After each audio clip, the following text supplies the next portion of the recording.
എല്ലാ തെറ്റുകളുടെയും എല്ലാ സങ്കടങ്ങളുടെയും കാരണം നമ്മൾ ചെയ്തു കൂട്ടുന്ന തെറ്റുകളാണെന്നാണ്. നമ്മൾ അനുഭവിക്കുന്ന മാനസിക സംഘർഷങ്ങളുടെ കാരണം നമ്മൾ ചെയ്തുകൊണ്ടിരിക്കുന്ന തെറ്റുകൾ തന്നെയാണ്. അല്ലാഹു തആല പറയാം, ബിസ്മില്ലാഹിർ റഹ്മാനിർ റഹീം, വമാ അസ്വാബകും മിൻ മുസീബത്തിൻ ഫബിമാ കസബത് ഐദീകും വയഅഫു അൻ കസീർ.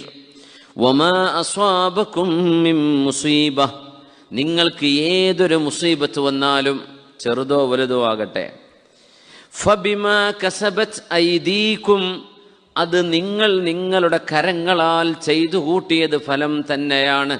നിങ്ങൾ ചെയ്ത ഒരു തെറ്റ് കാരണമാണ് ഞാൻ നിങ്ങൾക്ക് മനസ്സമാധാനം എടുത്തു കളയുന്നത്. നിങ്ങൾ ചെയ്ത തെറ്റുകൊണ്ടാണ് നിങ്ങൾക്ക് പരീക്ഷണങ്ങൾ വരുന്നത്. പക്ഷെ എല്ലാ തെറ്റിനും അല്ലാഹു പരീക്ഷിക്കുന്നുണ്ടോ? ഇല്ല. വയഅഫു അൻ കസീർ, ഒരുപാട് അല്ലാഹു മാപ്പ്